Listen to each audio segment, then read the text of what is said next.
Hello, one and all. My name is LevDev. I'm known as PGD Hansen on Twitter.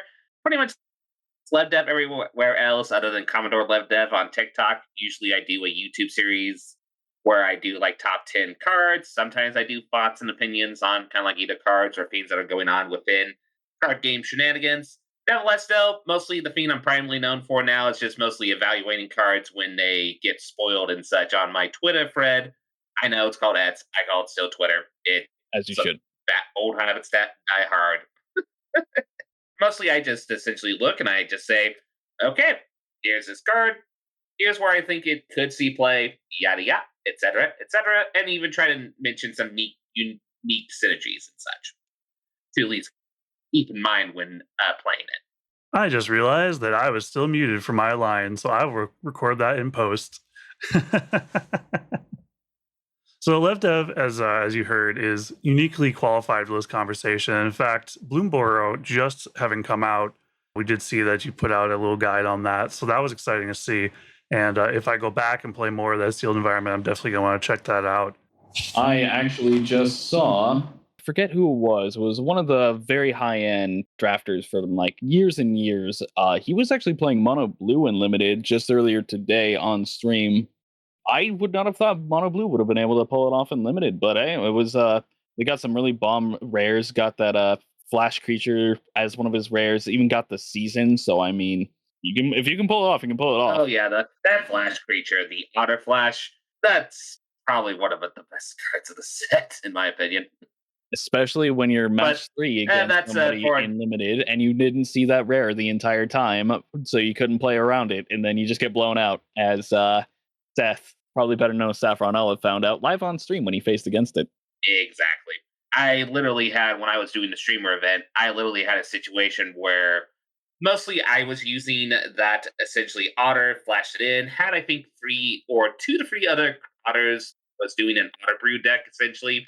Stuff like Convoke the Mind, as well as some cheap cantrips to deal about, I think it was 21 points of damage with both the Prowess triggers as well as the untap and +1 effect that I believe it is called the Fally Seafarer is the rare you're thinking about. Essentially, I was able to deal like 21 points of damage with all the buffs from the spells being cast.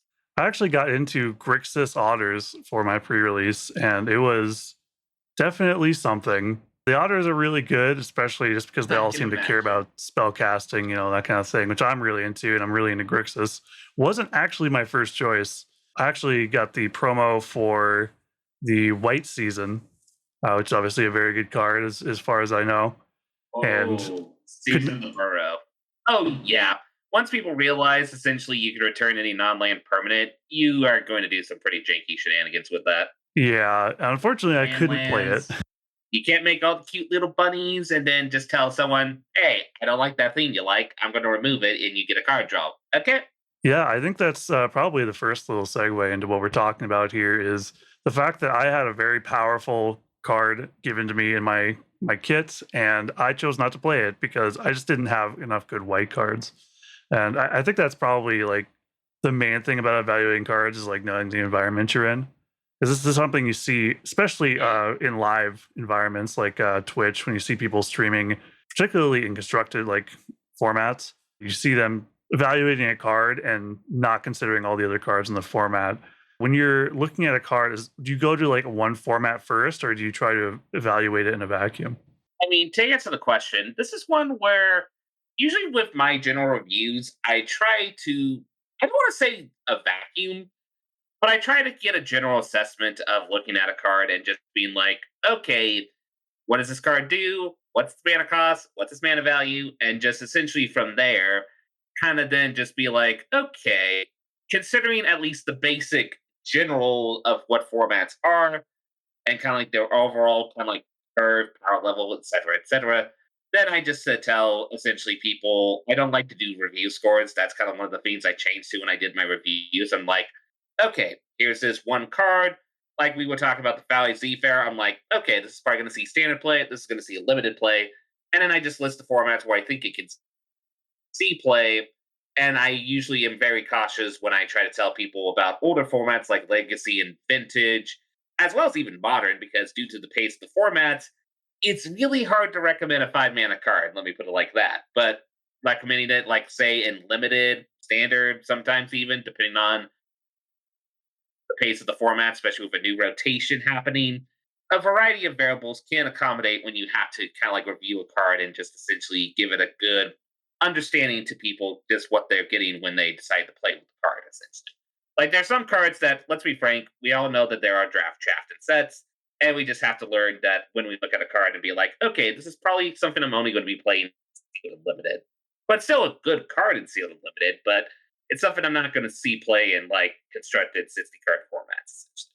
Right, like getting a colorless, 1, 2 is pretty good in a sealed environment where your colors are stretched and that kind of thing, but pretty much unplayable most other places. Them being changelings in Bloom Barrel specifically is actually pretty nice for all the specific cards in that environment. But you definitely can't look at things in a vacuum like that. I think we all know that certain effects are good. Making your creatures bigger, drawing cards, those are all good.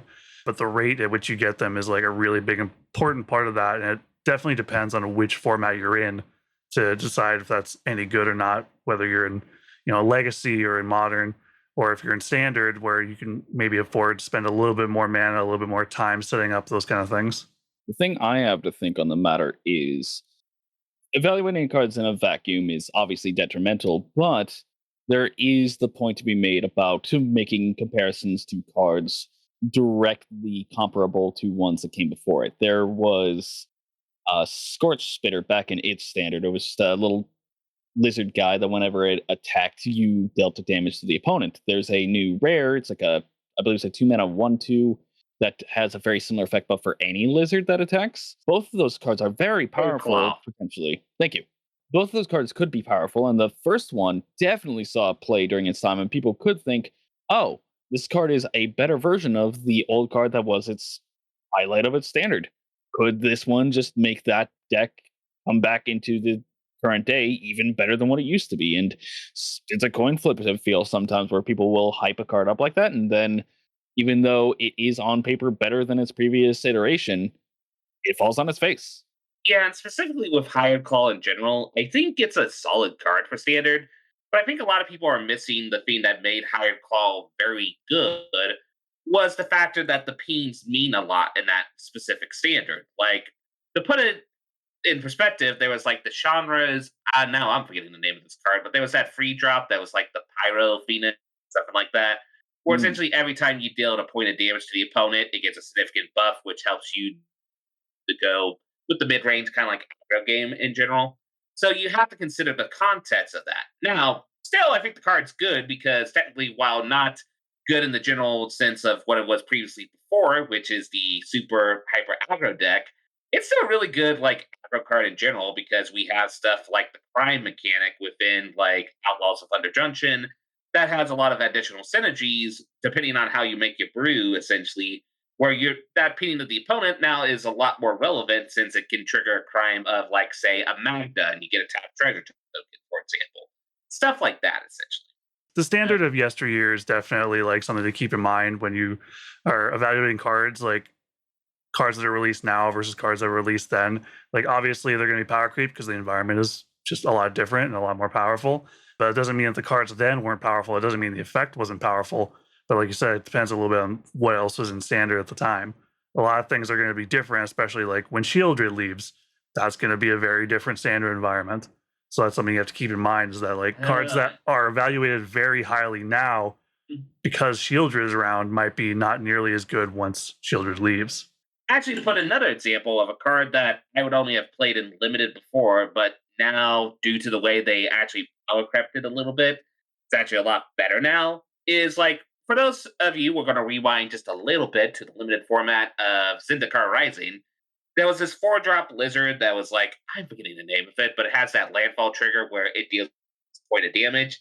So, like, for limited, that's a perfectly fine card. 4 mana, hey, you're later, like 5th, 6th, 7th land drop, just deals a point of damage and you get yourself just a decent hill giant with upside. Perfectly fine. Spitfire Legak. Thank you. Anyway, with that, now they've made it into a 1 drop in the Bloom Burrow. And oh, by the way, that 1 drop can also specifically can essentially do to the offspring mechanic, which for those who are new to Bloomburrow, as we are talking about this, it's a mechanic that says if you spend this mana, you get a 1/1 token copy of the specific creature. It's the Vine Lasher, I think it's the name of the card. But yeah, it's a 1 drop that essentially has landfall. You have points of damage to your opponent, which now is a lot more better in standard, like I said, given the context of Trigger's Crimes and also Fabled Passages also in the format. So yeah, that is probably one of the most annoying lizards. Plus also the context that there's a bunch of lizards in Bloombow in general that do a synergy if you ping your opponent a point of damage, essentially. Probably one of the better lizards that came from the set, if I'm being quite frankly honest.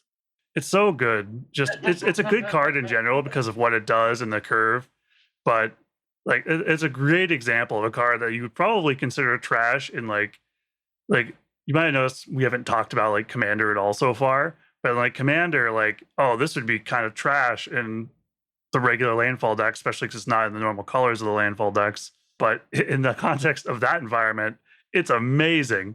And it's a really, really big deal because you have to be able to kind of look at both of those contexts. That's why one of the reasons I actually love Commander so much is that the cards that seem like they're trash always have a home somewhere. And that's why I think it's really good to be open-minded about how you evaluate cards, but also you have to understand what's a good effect and what isn't, and what's a good rate for it. But when cards can kind of have a home in a different space, that's where that skill set really comes in, because you can say like this card might be bad for modern. Ignoring Scape Shift might be a thing, but it might be bad in this format. But it's really great in this format, so I still want to have my 4 copies of this card. Joke's on you. I play bad cards in Exactly. Commander. I'm playing Croson Groundshaker. I'm playing 7 mana 6/6s that have an ability to give things trample when most deck has trample already. Come on. I'm playing bad stuff on purpose. I mean, as the poets say, more power to you.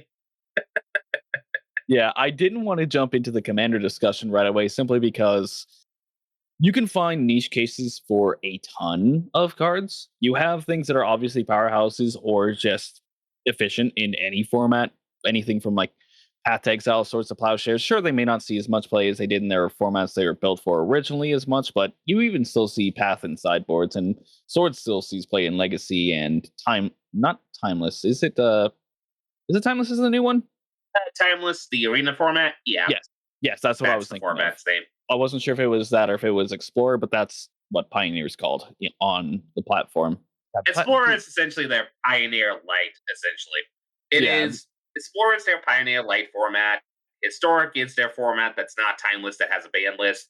And Timeless is their format that essentially doesn't, well, it has a sort of ban list, kind of, but it's more of a restricted list than anything. Like, essentially, it's vintage. You can't go and have a discussion about these sort of things without a comment section being lit up with, actually, my Valakut Exploration is a phenomenal card in this deck, and you should play it more often in any landfall deck. It's just like, yes, it's going to be good in the decks that are good for it, but you have to remember the context of what you're trying to build the thing into. If you're playing a Valakut Exploration in a mono red deck just because the fact that it's cheap burn / card advantage, sure, it's going to be fine. You're not taking the maximum advantage of it, and it could be like a niche case card where it does a little something here and there for you on every angle, but that doesn't mean that you should jam it in every single deck that has the color red in it, especially if you have better options for draw.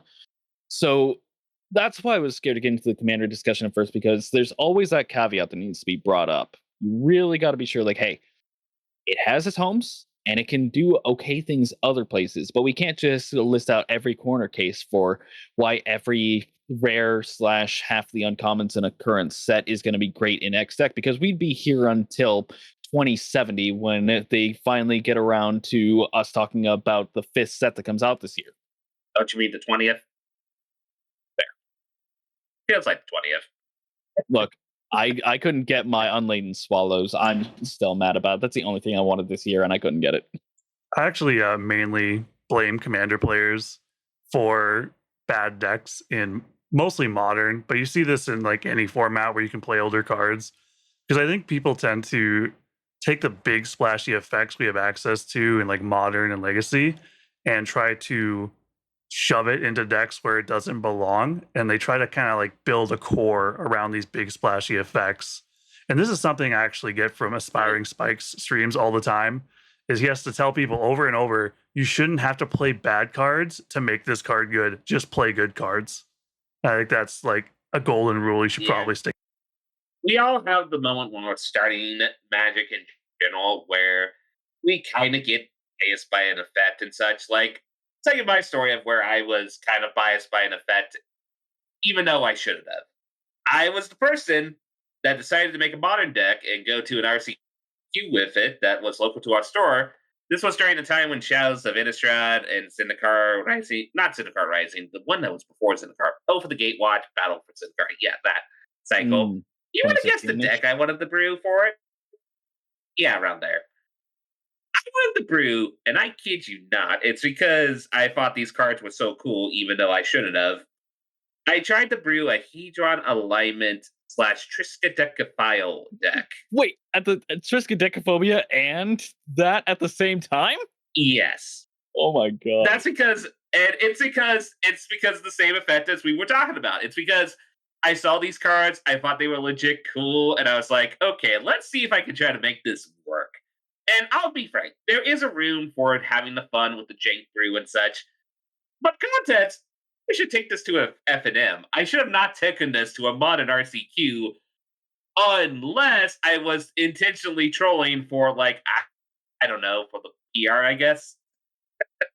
It's kind of like Yeah. how you see some of those professional players when they're like, if this view gets like 5,000 likes, I'm going to add this random draft common into my Pioneer deck or some shit like that. Or I'm going to play a playset of like Heartfire, essentially that one drop ice, essentially. And then the thing is, it's just,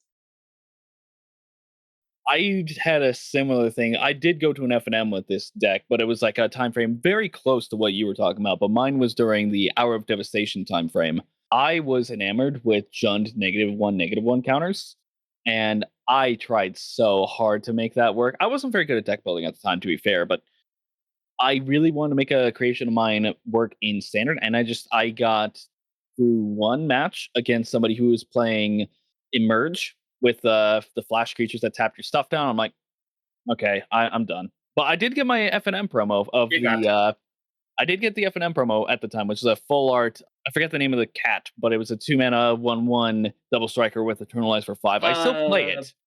I think you're right. Yeah. Well, on the bright side, at least you weren't trying to make a deck around Impending Doom. I did see some people try Oh, that, but it's always really a difficult thing to get in with too, because when you're talking about card evaluation, there is the new player who's trying to get into like a more established position in the game where they kind of know what they're trying to do, what they're about. And like those players will have evaluations of cards that are probably mostly wrong, but they need to either experience it for themselves as to why it's wrong, or they need to fully embrace I'm not going to be the person who crushes 3-0 at my local FNM with 5-color gods in Amonkhet standard, but I'm going to have fun with it and I'm going to try my best against Teamer Energy and learn how the game works at a level to where this is what's fun, this is what's good. They could be the same for you, they could be different. But you have to know, you have to learn somehow, and having the firsthand experience is a good way of getting your feet into the water and really getting the sense of what makes a card good versus what doesn't. is always the best teacher. Cliche, but still true. Yeah, I think this is like where a lot of the disconnect is in general, especially with players who don't play consistently, that don't go to F&M or don't compete in like RCQs and don't try to go in the competitive level, is that they don't understand the lessons you learn when you're grinding like that. You're really like you're putting actual real prizes on the line. You really have to evaluate your cards well. You can't just kind of go in like you can with F&M and just doesn't really matter if you win or you lose. Even just going into your local modern night and learning your deck and seeing what works and what doesn't is a really big component of that, because I think a lot of people are more brewers than they are competitors, and they don't always know the difference, because you can make a spicy brew and it might not be good. It might be unique and cool, and that's great. Keep doing that, because that's how we get the good decks. You have to be able to evaluate the cards in an actual competitive environment if that's where you want to be. If you're in F&M or you're playing casual commander, then you can evaluate your cards with a different metric, a metric of like fun and unique and what you're trying to get out of the experience. But I think that's where people kind of get confused is when they try to go into a competitive environment and they're not understanding like, oh, this deck works so good when I play it against my friends on the kitchen table, but it really works poorly when I'm playing against Boros Energy in Modern. I don't understand why. Yeah, it doesn't matter what experience you have with playing Ornithopter of Paradise in your dedicated Thopter deck. It's not going to perform all that well in a modern format where removal is around every corner for both creatures and artifacts. Like, got to remember, like, time and place. Exactly. I will say the one caveat, or at least one thing to keep in mind that I always like to tell people in general, is that a lot of people are like, there's the brewer and there's the competitive player, and I sometimes see this where they get a little antagonistic, like the brewer's like, oh, you're just net decking, yada yada yada, or like the net decker is like, oh, you are being very unoptimized, yada yada yada, and they kind of get this realm of being antagonistic. However, the reality is there's actually a lot more synergistic connection tissue to these players than people think. Because sometimes, yeah, the brewer will sometimes make a brew that it should not be played in the current context. However, in the context, kind of like they could both kind of like learn from one another, kind of like learn the overall vibes of what they're trying to approach and such, and mostly even look at potential packages and such, and just essentially like from both the net decker and maybe from the brewer and such. Well, like a brewer can look at a competitive player's package and such and be like, well, my deck doesn't work, but maybe it's because my land base is not as optimized as it should be, and I'm looking at players' land bases and just figuring out the flow of kind of like how mana is generated within those respective formats. Or like, for example, like, okay, maybe I need to optimize my removal package. But on the other hand, the competitive player can sometimes look at some unique one-off brews. Like we all respect stuff like Saffron's Olive, random janky brews, as well as other ones, and be like, I didn't thought this card was going to be that good, but in this context, there's something I could cook with this essentially, and just essentially like I'll give it a shot in like say like my specific control deck and see if it's a good control card and such. Like it's kind of fun, kind of like how more or less the both of those type of player archetypes kind of battle off one another, so to speak. And it's a Yeah. lot more symbiotic, synergistic than people say, so to speak. Every good deck was once a brew. So that's the way I think of it is that you see these combinations of cards out there. And this actually happens to me all the time. I'm quite guilty of this, that I see a brew that I can look at and evaluate and say, like, this probably isn't as good as like the tier one deck in modern right now, but it could do something and it would be funny to try. And I think, going out and actually using it and seeing where the pitfalls are, not only is that an opportunity to learn to evaluate cards well, but it's also where you can kind of see the connections of like the concept here is actually solid. It's the connections other places, like you said, the lands with the removal. There's some other piece of the puzzle that I can take from the tier one decks and add to this, and it might actually be good. So it's not like a mutually exclusive thing. You don't have to just be a grinder or a brewer. You can kind of do a little bit of both, and that's really the fun part of Magic for a lot of people. I think it's just the brewing in general, and getting to actually use that in practice is where most people are getting to watch it when it happens. I do think there is one point to bring up before we go too far into that kind of thought process though. Context of the format which we're talking about matters too. A year or so ago, there was a point in time where creativity, yeah, that's the name of the card, is the biggest deck in the format where they're just cheating in to play archons from the library. Indomitable creativity, right? Yes, that's the one I'm referring to. Indomitable. The creativity deck was very strong for its time, and it doesn't matter how much time you're building into a deck that's not quite doing the same thing. If you're trying to do like Abzan Reanimator, like that was a deck that I had for Modern for a little bit there, which I wish I got to play that deck more, but money needed to come up and somehow. Turns out the sideboard cards that hit the deck that was the biggest in the format, it also hits you too sometimes. So knowing the context of what you're doing and the things that are surrounding it, that will impact your card choices too, because you have to know what the meta is. Like that's a big part of evaluation, is knowing what people are going to expect you to bring. If you're going to like, okay, 40% of people are playing creativity, like 70,000% of people are playing Nadu. What could I be doing that their sideboard cards that they're picking against those decks? How could those affect my game plan? How should I sideboard against that? Format knowledge is a huge thing. And sometimes it just means that the deck that you may want to play would just be completely out of the table. If you're playing some sort of reanimator deck during Hogak, I mean, good luck. You're playing against main board Leyline of the Voids. Yeah. But also one thing to add to that is you should also be at least observant of the difference between community meta as well as like your local meta. Now, Mhm. sometimes the community and the local meta do interslot. Like I literally had people who were playing the Nadu deck in Modern at my FNM, or have mercy on my soul. But yeah, essentially. But there are some places where maybe the meta is just like a bunch of burn decks and such, and you just have to accommodate to what the local meta perspective is. But still, it is good to be at least observant of both the community-based, wide professional meta, as well as what your friends, as well as associates and strangers, are going to bring to their local F and M on Friday. Essentially, That is definitely true because during the time when I was playing that reanimator deck, the big meta was Murktide. I mean, kind of still is, but this is a time when like Express Federation was newish and they kind of supercharged them. That was one person playing that one deck, but other people in that meta were playing Jund, Burn, and some weird fusion between Eldrazi Tron and regular Tron, where like they were playing the Eldrazi pieces, but they were also main decking like a bunch of the main like search stuff, like the search lands for getting Tron as quickly as possible. Like it felt like a weird hybrid between the two, where normally Eldrazi Tron just kind of like drunkenly stumbles into Tron.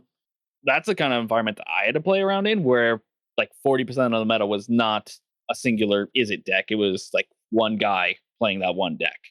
Yeah, I think exactly. wrapping back to what Lev said too about the environment that you're in, I think some people will, and this is something I think newer players do a lot. Some people will kind of overreact to what they perceive as the meta, and they will tech very hard. Basically, their whole sideboard will be dedicated to stopping what they think is the biggest threat in the format that they're playing or the area that they're playing. And I think that can actually be a big trap when it comes to card evaluation because the card might be good in that environment, but you're really shooting yourself in the foot if you ever stray outside of that. You don't want your sideboard to be all graveyard hate if you're playing an environment that's basically no graveyard decks.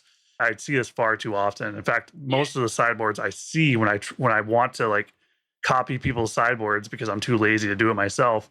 This is a terrible sideboard. I don't like this because this is going to be like this is obviously catered towards a specific strategy in your area because this is not the kind of thing I'm seeing, and this is not what I'm seeing in like the wider meta, or at least what people are complaining about on Twitter.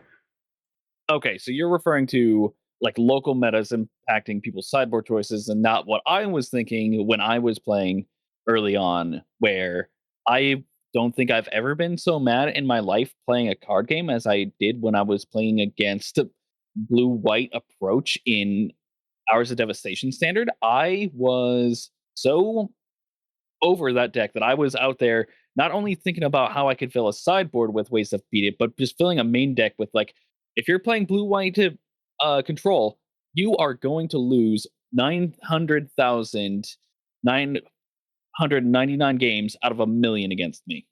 And I never ended up building it, but I was right there on the edge. For me, that was Simic Flash. Oh, Oh dear, I remember Simic Flash.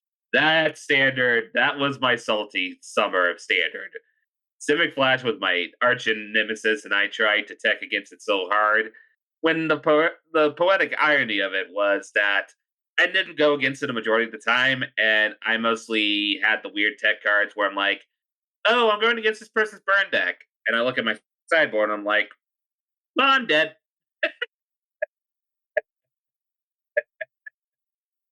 This is actually my main problem with Dredge is that it has no good sideboards. The only time it has good sideboards is when you're playing against artifacts because it has Ancient Grudge, and it's the worst because anytime I have sideboarded in Dredge against any other strategy, I either can't open with them or I just mill the cards and I never draw them. The plight of all Magic players when they have to incorporate sideboard tech. It's kind of like the incorporation of when the keep hands and mulliganing, but that's a whole nother can of worms that I don't think we're in discussion about, so to speak. Yeah, I think that when it comes to mulligans, especially because I that's the aspect of Magic I am the absolute worst at is mulligans. Mainly, I wouldn't say it's because I'm bad at evaluating the individual cards. I think I'm worse at evaluating the potential board states of my opponents. I think looking ahead and understanding what my opponents might have, and also just like maybe misevaluating the odds of me getting good draws. I tend to err on the side of what I have is better than mulling to whatever four gives me. But in reality, I should probably be a lot more aggressive in general.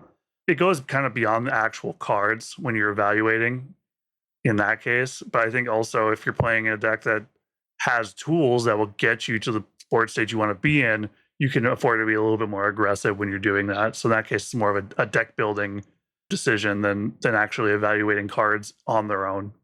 I wish I could say that I could empathize with that point.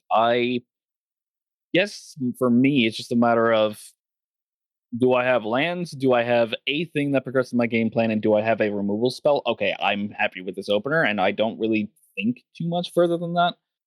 Me smooth brain, me play card, me smash.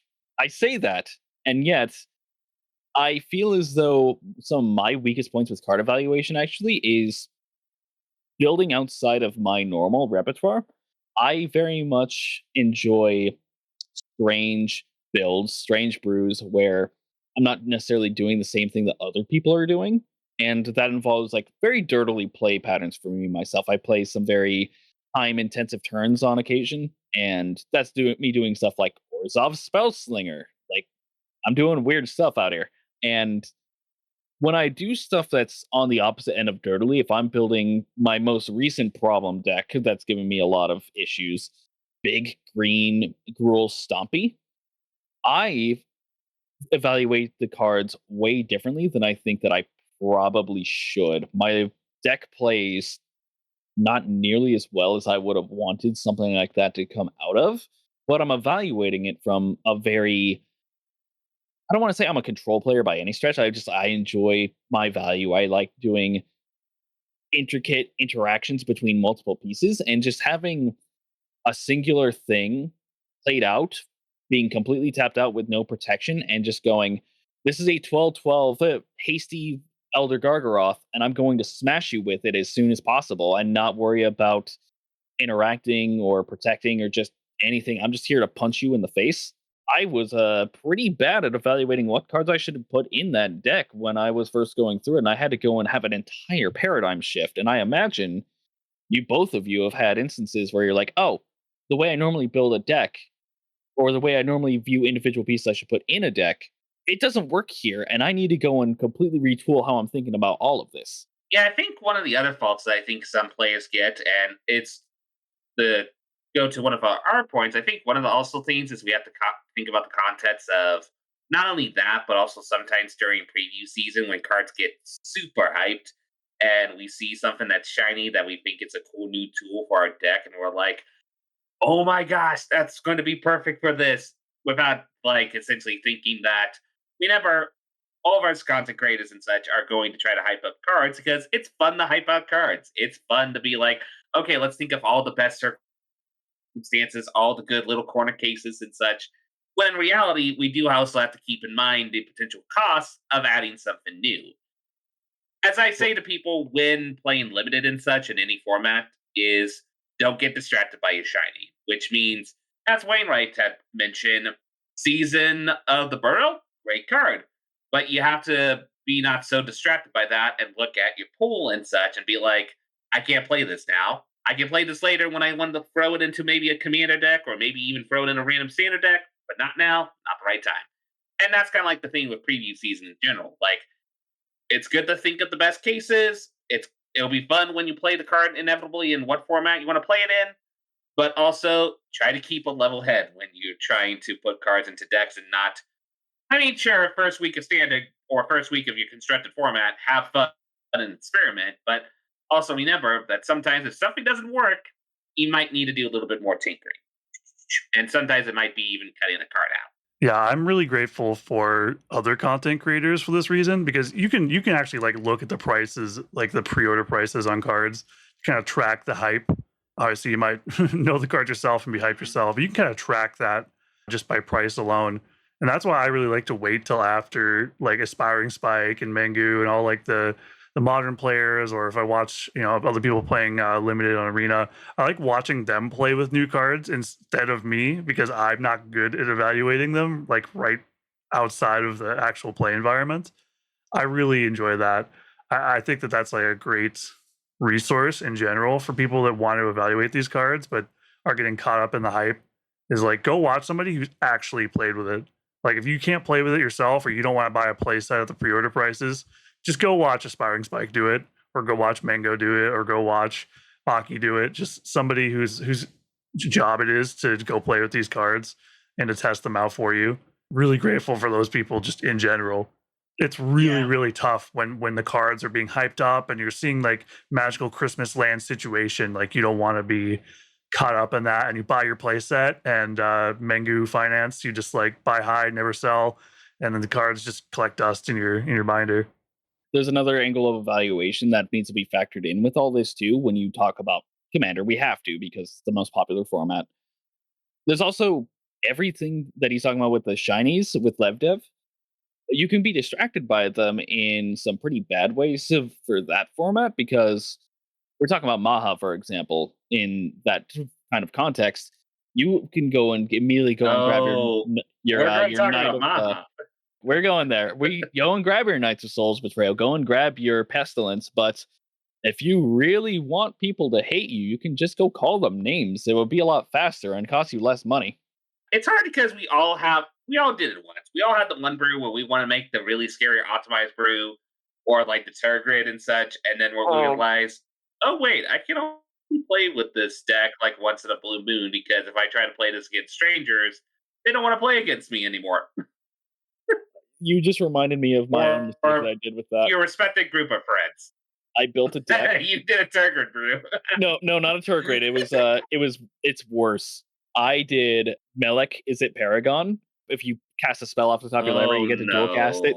And I took 18 extra turns and I took 16 to win. Yep. But also, yeah, I think that's also another thing that we got to keep in mind. Also, one thing regarding to the commander analysis and such that we should consider is sometimes you got to take people's perspectives and realize they might not be 100% correct. Because, like, one of the most overhyped cards from Bloomborough, I will say personally, Free Tree City. Everybody was like, oh, we're going to throw this in every Kindred deck, right? No. Now, to be fair, if you want to try it in your respective Kindred deck, go ahead. But really, the only thing I would say with Free Tree City where it seeds is any deck that you are go wide Kindred decks. Then the card seeds. Like, yes, it's probably going to have some fun in elves as well as goblins because they usually, as well as slivers because they go wide. Would I put it in dinosaurs where mostly I'm playing like 2 to 3 creatures and then the land is just going to tap for essentially 1 mana of any color? Probably not, so to speak. My 3 Kindred decks are beasts, cats, and dragons. And of those, only one of them I feel would even get to a point reliably without somebody wanting to draw a board wipe where I could make on rate mana. Like if you get to a point where you're staring down 2 dragons, typically those are mythics. They have like 27 keywords on them, and they're gonna make people want to go and kill you as quickly as possible. So there's not really a ton of opportunities for me to be able to use 3 Tree City. Same with beasts; they're way worse, but they're also still very big bodies. Cats, I mean, depending on your build, can go very wide, but mine's a Rabo, so I don't have that opportunity quite as often as something like Rin and Siri, or the 3 mana one that makes the tokens of cats or dogs as a replacement effect. Oh, I know what you're talking about. Ginny Fae, especially if your cat deck is Ginny Fae, you are going to make so much mana with 3 Tree City. But if your cat deck is a Rabo, where because you're playing every X generation token spell. Yeah, if you have like 1/20/20, it doesn't matter how much your 3 Tree City taps for. It's going to tap for -2. Yeah, I mean, you try that in like 5-color dragons, and it's just, wow, I can't cast my dragons because I've got a land that doesn't tap for colors properly. People liken it a lot to Nykthos because it's activated the same, but Nykthos scales with the mana like on the cards because Oh, you can have 5 pips on one card, but you have to actually have 5 mana to cast one creature of a type. If it's a 5 drop, so it just ley doesn't scale lines, nearly the anybody? same. Pretty much ley lines in general. Like the theme with Nykthos, the comparison of Nykthos and Free Tree City is like what you said. Nykthos is a lot more easier to set up the color pips as well as to have an incorporation package where it's very synergistic. Like you throw in your ley lines, you throw in your Kioras, you throw in your little auras that essentially attach to your lands, which not many people play the main board enchantment removal. So it's a lot more easier to build up your pips and then tap for a ridiculous amount of mana to essentially do your pay essentially. But that's Yeah. Mono Green and Pioneer, essentially. Whereas your comparison with Three Tree City, you're looking at something like I'm playing Kyler Humans, which previous guest on the podcast, Shannon McCormick, was one who played that deck, and increasing devotion in that deck, if you cast it on rate from your hand, is 5 humans for 5 mana. That's effectively as though you're playing Phyrexian Obliterator +1 in a mono black deck with Nykthos. So you have some synergies where it does work exactly like how a Nykthos would, but yeah, Ur-Dragon, you're making on rate mana at best before you just straight up can kill everybody anyway. Free Tree City, I would say great in token decks, great in any decks that can go wide, but mid range, be very cautious, is all I'm just going to say. Especially when you're in the same standard meta where Cavern of Souls is a card. You would rather play Cavern of Souls than Free Tree City. You'll thank me later. Unless you're playing rats, where you make a bunch of rat tokens, then play Free Tree City. I actually think Cavern of Souls is a pretty bad card in most decks in general. And most people will fight me on that. If you're playing in a deck where you really, really need your creature spells to resolve, then yeah, probably. But I think if a third of your deck is non-creatures, then maybe not. I think that most of the time, I feel like I'd Yeah. rather trade a creature for removal or a counter spell anyway, so I can actually resolve my big spells. Yeah, I think evaluating lands is like a really tough thing for most people, just because like using lands as ramp, I think is just not normally not good. I don't think most of Really? them. I think most of them do it under. I mean, like effects on lands, not like ramping with lands. Ramping with lands is Mm, great, but that effect pretty much is only available to us in Commander for the most part. Again, yeah. ignoring Or- specifically the yeah. modern deck that does it, but that's kind of the exception, not the rule. I think in general, like just evaluating card effects on lands, I think people tend to over evaluate them. And like sometimes you just need to look at lands as being something that makes you mana and understanding that you need to be playing things on curve. Just in general, mana efficiency, I think is something that I remind myself to practice good mana efficiency all the time. Even if I would rather play a 2 drop, I'm like, I'm going to play this 3 drop because I'll wish I would have played the 3 drop next turn. And I can't play them both. It's just better to get the 3 drop out, just better value. Same thing with like just general card advantage, just having more resources than your opponent, making tokens or drawing cards. Drawing cards is also something I think is kind of evaluated poorly a lot of the time. Is just it's either like way over evaluated as something that you rather do than advancing the board state, or it's super under evaluated and you don't take card draw as part of an effect as like a real part of the effect. So you think that it's mid, but it's really the culmination of both those things. It's kind of like how baubles are. They're great for triggering things from cast triggers and things like your Dragon Rage channelers and getting your surveils. But the card draw is very real. Like if you can cast multiple, and the card draw is very real from formats like modern where you're casting lots of spells, especially in these spell slingeries type decks. You want to refill your hand. So getting that for 0 mana is like the card seems way, way better at rage, but playing it in just a random, deck, playing it in Titan wouldn't make any sense because you're doing a totally different thing. You don't need to refill No. your hand in that deck, especially because Yeah, your that's deck's full of lands. yeah, that's always a really hard thing to keep in mind when you're doing that sort of thing, because you think about cards like Bobble, you think about red and green cantrip that makes 2 mana of any color to draw a card. You think about those effects, and Manamorphose. you're thinking Manamorphose, that's the one. And you think, oh, if Metamorphose, yes. I can just go and fill my deck with a bunch of these effects if I'm like a low to the ground deck, and I can use them to like have a 52 card deck effectively. That should give me a huge amount of advantage. It's just, I mean, if you're playing Swift Spears, maybe, or you're trying to storm Yeah, off, content. but that's you're not playing Manamorphoses and Baubles in Boomer Jund That's not something you do in your Liliana Goyf my back hurts deck. The one where the Termagoyf was once about as cheap as a shaman token. Actually, I think it was cheaper. It was. If you're a OG Goyf Jund player, let me know how your knees are doing in the comments.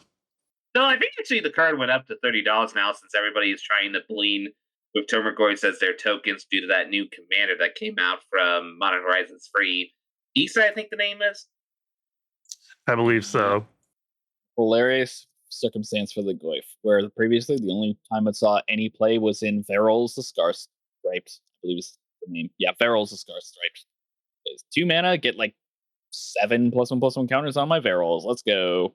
I think it's actually a good example of a card that you have to evaluate, mainly because big creatures, I think, are one of those things that gets over evaluated a lot. And Goyf is obviously like kind of fallen off in favor, but big creatures aren't necessarily bad. It's more or less just like the rate and the amount of work you have to do to get them. If you can, cast them on turn 1 for no resources, a 5/6 is still good. It might not be playable, but it's still good. Just not necessarily in the context of like most decks. I think like you need to have some other way of getting advantage off of that. I think evasion's a big part of that. Obviously, like if they printed Tarmogoyf but trample, it would probably be a lot better. But it still might not be playable compared to the decks we're playing now. Like we're playing Underworld Breach in Modern right now. Like it's it's a totally different format.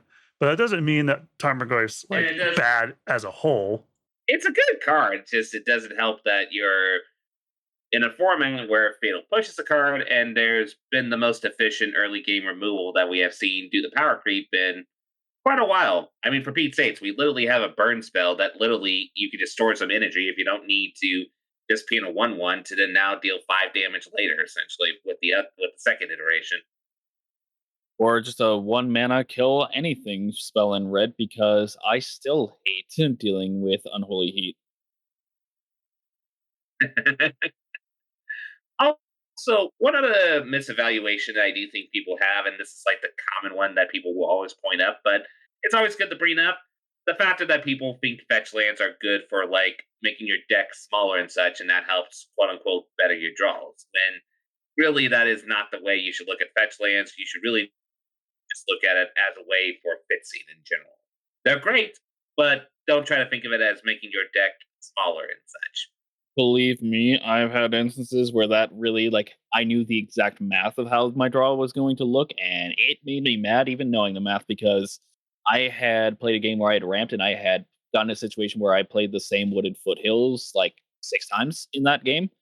And my math was at 16 out of 61 chance of me drawing a land, and I hit it, and it was my 5th mountain out of like my 7 mountains in my deck, and this like the 5th mountain in a row. And I mean, even knowing that math, just it ruined that game for me. Like, I don't care that I lost, I care that I hit that stupid 5th mountain. It's one of those things that like I was so tilted in the moment, and I try not to get like hyper tilted in playing Magic, but that one did it for me.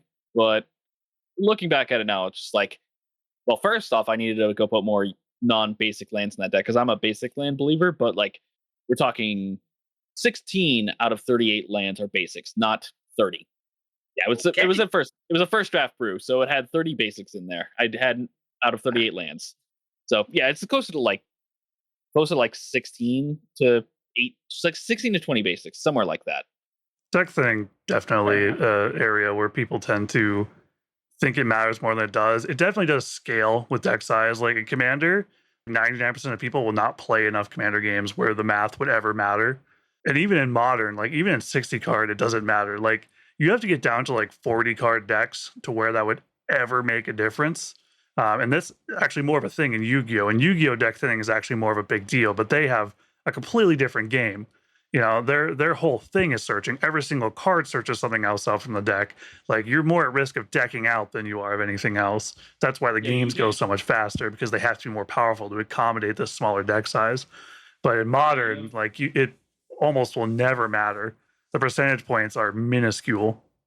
Yeah, you can't exactly compare Royal and Magical Library Exodia combo to anything in Magic, really, because that's Like the closest you can compare that to is like an Underworld Breach style Storm deck, but they're using very different resources because the way that you get through with Royal Magical Library is just like to try to get enough spells cast as possible for you to be able to draw the cards. For to contextualize this for the non-Yu-Gi-Oh players, Royal Magical Library is a monster, and whenever you casted a spell, you put a counter on it, and after you have casted 3 spells, you can remove three counters to draw a card. So the entire deck storms off in that kind of way, in a similar fashion to how you would expect something like a cantrip style deck in modern with like a mono red, or is it mono red's Ruby Storm, or is it Boros? I don't recall exactly the meta It's brews Ruby for it. Storm. Yeah, Ruby Storm. I just don't remember if it's a mono red. It's mono red. Okay, I thought it was mono red, but It's mono red. it plays in kind of a similar-ish way to that. But the way that they get to the end result is so vastly different to where like Yu-Gi-Oh is just a nightmare of a thing to keep up with sometimes because the games will be over on turn 1, and I should know because I used to play Dragon Rulers, and the Yu-Gi-Oh players in the comments can hate me for that. I comboed off and killed people on my first combat of the game, and I did 10,800 damage to people with 8,000 life total starring. It's a nightmare. If you like vintage and you like crazy fast games, and you don't mind the relative lack of nuance that the game has with like a rich resource system, go and try it. But if you actually like having back and forth interactions in your game, go stick with what we're doing now because that is a much better place to be if you like interaction. I should say my Yu-Gi-Oh information is circa like 2015, 2016. So I know the game's different now, but still. I was gonna say like I hate to tell you, but the people playing Yu-Gi-Oh now are Zoomers, and they don't know what Royal Magical Library is. I'm more They didn't somebody just win semi recently ish with Exodia, the Royal Magical Library Storm? yes, but that is so far like behind. Like I think a more succinct example, something that I think Magic players could relate to more, is Upstart Goblin, card that was previously banned. I think it's actually now at 1. But Upstart Goblin is you give your opponent 1,000 life, you draw a card, which That's equivalent of like let me do the math. in Commander it'd be like 10 life, I would say, or like not a totally like irresponsible amount of life to give them, but like also inconsequential when you're going to do 12,000 points to them anyway. It's an eighth of the starting life total in Yu-Gi-Oh because it's 1,000 out of 8,000. So, like, what's an eighth of your starting life total in Magic? That's 3-ish, right? Yeah, about 3. So, 0 mana, an opponent gains 3 life, draw a card. I think that would be way better in Magic than it is in Yu-Gi-Oh specifically. But this card was banned because every single deck valued the deck thinning at 40 card decks. They valued that deck thinning way higher. It didn't matter if you could play 3 in a row, you would. You don't care about that 3,000 extra life points because the deck thinning mattered so much because you're just going to kill them on the turn you combo out. So it's one of those things where it's like it matters a lot more the lower in deck size you go. So it's something to keep in mind. At 40, it matters enough to get banned in another card game. In Commander, with 100 cards, completely inconsequential. Yeah, I was even going so deep back then playing that, where I was playing this card where it was called Reckless Greed. You would play it, you would draw 2, and you would skip your next 2 draw steps. If you chained all 3 together, you would only still skip the next 2 draw steps because Yu-Gi-Oh is a stupid game. But it was so powerful that I was taking that as my game-winning position. Just be like, I'm going to draw 6 cards out of a 40-card deck, and I almost never lost a game where I pulled that off. Even if you're getting 4 or 5 casts off of a cantrip type effect in a commander game, like that you would normally just like get as like free value, like if you're attacking with a Sun Titan every turn, or if they have multiple combats even with a Sun Titan with Mishra's Bauble, it is a much smaller percentage of what your deck is actually going through comparatively. I think the closest thing we have only in Magic. Now, for the record, the only thing I know about Yu-Gi-Oh, I'll be legit honest with y'all, is the anime. That's pretty much it. So, like, I know the basics of some of this. Exactly. So, but I think to go back to the previous example, I think the closest thing we got to, at least in Magic, the equivalent of the card you were talking about is probably the one from not Wilds of Eldraine, but the original Eldraine, Once Upon a Time. I think that's the closest we had to something of that equivalent because a majority of green decks just already just plays a playset because it does make their deck a little bit smaller, and also just by the factor that you just essentially get a free spell at the start of the game, essentially, if you draw it, which can get you fix your mana for essentially your Gilded Goose or whatever you're playing on turn one to then inevitably play Oko, but that's another story entirely. So you could talk about the whole factor of how we all undervalued Oko in general. I mean, we didn't have much information to go off at the time when we were evaluating Oko, to be perfectly fair to us at the time, because we weren't going, okay, how can we utilize the +1 to be an offensive tool? We were going, what is a food? Fair. Manipulate Fate. Are you familiar with this card? Manipulate Fate. Let me go do the quick Scryfall real quick. I feel like I know what it is, but there's so many cards with the name Fate that I would want to make sure that I got the name right. Let's take a look. There are a Yeah, handful of let's see. iterations. Manipulate. What an odd card. It's this reminds me of Mana Severance in a way. Mana Severance is actually probably a better example, but the Yeah. theme is the same. If you have a spell that can exile, let's say 20 cards from your deck, is that good enough card advantage to play? I see it now. Search your library for free cards, remove them from the game, then shuffle your library. For 2 mana, sorcery speed. And you draw. Mana Severance is a better example because you can actually get a lot of cards. But this general effect, like, is this a good enough effect if you can get 20 cards? Is that enough deck thinning to matter? Honestly, my gut wants to say absolutely not. But on the other hand, there's the thing is, yeah, search your library for any number of land cards and remove them from the game, shuffle your library afterwards. The only way I could see myself playing this card, if I'm legit being honest with you, is if I have a weird deck where I am manipulating Exile Matter shenanigans. Okay.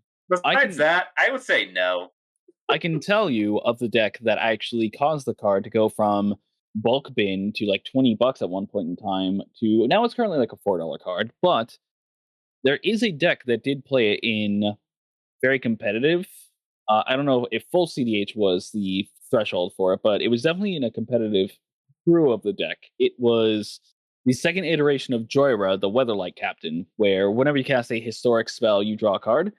In some iterations of the deck, and by some I mean a lot of them, not mine, but a lot, you exile all the rest of your lands. That way, whenever you were to cast a historic spell, you're guaranteed to draw more action to go and get you to the next card to be able to go and put in towards your paradoxical outcome storm style combo, which I don't do for my deck. Mine is very much just is it ready is the way to think about it. But I have seen those iterations of that deck go off, and it is a very powerful effect in very specific scenarios. I don't know. What I don't know is whether or not the application of such an effect is widely applicable enough to be used in a generic sense as you would for, say, playing in any given high power blue deck where you're just like, okay, I want to go find this card and then get rid of all of my lands for the rest of the game and make it to where I'm only drawing action. I don't know if that's good enough, or I don't know if that's going to be a relevant thing for you to do in enough games where having that card in your hand yields like a useful piece of your 99. Pro tip: it's Yeah. not. It's a bad. mean, it's bad card. I play this card exactly one deck, and it's exactly that style of deck. And that's the only style of deck it would ever be good in. It is what we call in the business a very niche card. Yeah, I think it's kind of like one of those scenes like the card advantage is worth it. Card advantage is worth it, but the destruction of your deck is worse because you're playing this card and you're playing around the fact that you might be getting rid of all your land. And you're going to feel really bad when you go against the inevitable player when you do that and they Armageddon you and you're like, well, darn. Or you just have like multiple ways of recurring the same beast within. That'll do it too.